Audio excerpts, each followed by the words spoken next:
Kaso mukhang hindi na pinapansin ni Marcoleta. Hindi na pinag-uusapan ho, mga kababayan. Mukhang deadman na si Marcoleta, mga bossing. Nakatuon na lang ata si Marcoleta ngayon, mga kababayan, doon po sa wag isoli ng mga diskaya yung ninakaw daw nilang pera, di umano. Yun na lang ho yung nakikita ko eh. Tsaka po yung eto, yung silang dalawa ni Amy Marcos, mga bossing. Ating Senador Franklin Drilon, ang sabi naman niya, Senador Rodante Marcos Putik na. Nasa paboritong estasyon na naman pala si Marcoleta, magsusumbong na naman kasi nabanata ni Franklin Drilon na hindi daw po tama yung ginawa nila ni Senator Amy Marcos. kaya ito na naman, kasama na naman po yung mga utu-utors. Sinabi ni Meral Coleta, nagpauto kasi kayo sa akin. Sabi, hindi, mga DDS lang. Kasi ako, mga kababayan, sa totoo lang, nung panahon ng 2025 election, no, actually, sinasabi ko naman sa mga vlogs ko yan, na 5 lang ang susuportahan ko dito sa, ano ba pangalan nila dati? Alyansa. 5 lang ang susuportahan ko sa Alyansa.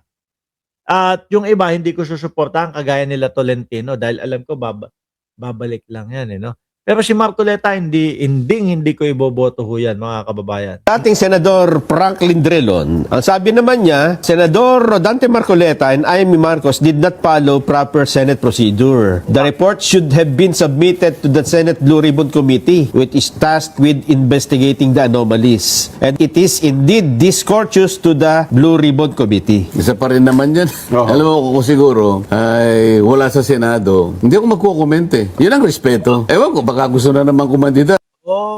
Ganun pala. Ulitin ko nga, kapag ka wala sa Senado, sandali, bilang Pilipino, loko to ha. No, ano yun? Kung mali yung nakikita sa inyo, kung hindi tama yung procedure na nakita sa inyo, wala na lang. Bakit? Wala na ako sa Senado. Ganun ba yun? Atras nga natin. Parang yun yung ibig niya sabihin eh. It's indeed discourteous to the Blue Ribbon Committee. Isa pa rin naman yan. Alam mo, kung siguro ay wala sa Senado, hindi ako magkukomment eh. Yun ang respeto. Yun pala. Ganun pala yung mga dahilanan ho. No, kapag ka wala sa Senado o hindi ka na nakaupo bilang senador, hindi ka na magko-comment.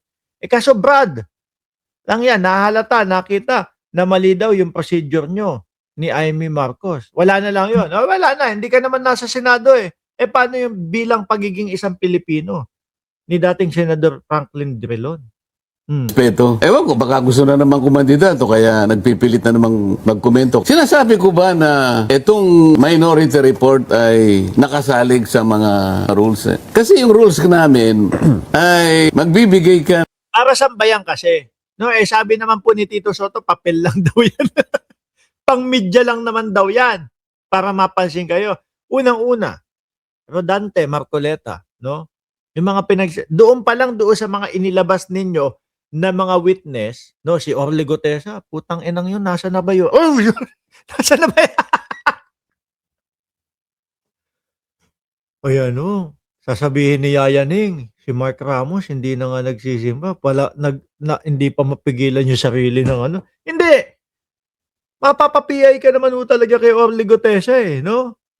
Nasaan na yung tao na yun? Ibinaon na ho ba yun? Di ba? Ano yun? One time, big time? Ang gusto nila, ganun. Ganito gagawin, ha? One time, big time tayo, no? Papasukin si Orly Gutesa dito sa Senado. Tapos, pagkatapos, labas, kailangan paniwalaan nyo na. Etong si Marcoleta, nagagalit din doon sa Senate Blue Ribbon Committee. Sabi niya pa, siya po yung may ilalahad.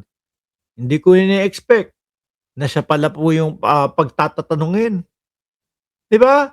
Siya pala yung ang tawag ho doon, sir, cross-examination. Kung yung dala niyo po ba na witness, credible po ba? Di ba? Ganun po yung sir. Oh. ng concurring report or dissenting report kung tapos na yung majority report. Ang problema namin, hindi namin alam kung kailan ba magkakaroon ng report. Inip na ang mga tao. Kaya hindi namin sinabit sa Blue Ribbon Committee. Baka sabihin niya, lalo siyang may insulto ron. Ako, binigay ko sa opisina ng Senate President. Baka silang dalawa Sandali. Stoy, binigay mo nga doon sa opisina ng Senate President. Ano naman ang sabi ni Tito Soto dyan? Papel lang yan.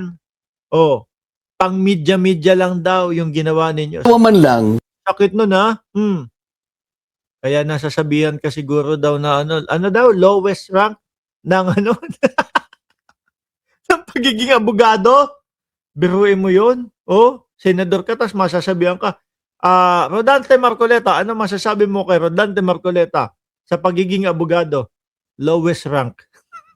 Mag-usap, tahimik yun eh. O, nakagawa na sila nito Ayaw mo ba na bilisan din natin? Ayun. Baka yun naman yung pakay nila, kaya nila binigay. Hindi nga nila nilabas to O, di ba? O, ito pa, Rodante Marcoleta pa, Yes, yung kauna-una nagkaroon ng kopya. Bakit nyo kaagad hahatulan? Sa problema, si Franklin Drilon, hindi rin niya binasa yan. Palagay ko, Senator Ping, sinabi niya, hindi ko binasa yan. Si Senator Soto, ayaw mo binasa yan sapagat meron siyang kopya. Yung kauna-una nagkaroon ng kopya. Bakit nyo kaagad hahatulan? Sasabihin nyo para sa basura lang. Hindi nyo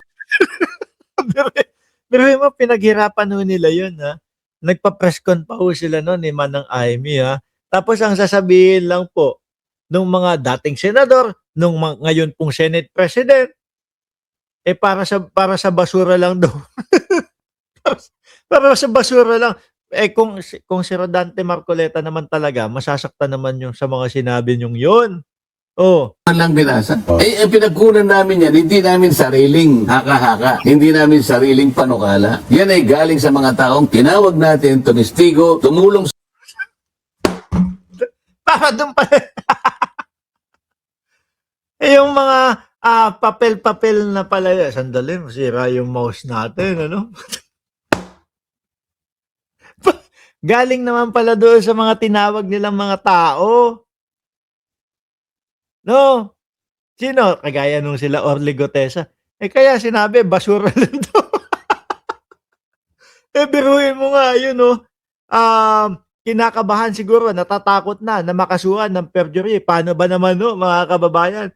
Manunumpa, susumpa, lalagda ng kasinungalingan yung mga sasabihin. Natakot na makasuhan ng perjury ho. Diba? Hindi na lumabas. Hindi na nagpakita.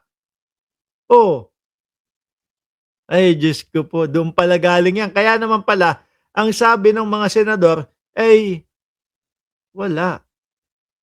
Puntang basura lang daw, papel lang yan. At pang media-media lang daw yan. sa atin para linawin ang pangyayari patungkol din sa mga maanumalyang pagpapatupad ng flood control project. Diyos ko po.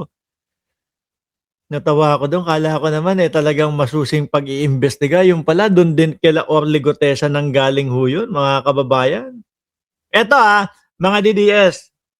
Yung susunod natin, para medyo maliwanagan lang kayo mga DDS, kung ano ang pagkakaiba, no? Nung impeachment ni Pangulong Bongbong Marcos at yung impeachment para kay Inday Sara Duterte. Napakasimple nito mga DDS. Napakadaling intindihin. Ewan ko na lang, no? Kapag hindi nyo pa din naintindihan, ialog-alog nyo yung ulo ninyo. Tapos medyo i-bounce-bounce nyo ng konti sa mga pader para sa ganun baka mamaya gumana. Pakinggan nyo na talagang yung impeachment nyo kay Pangulong Bongbong Marcos walang kalaban-laban.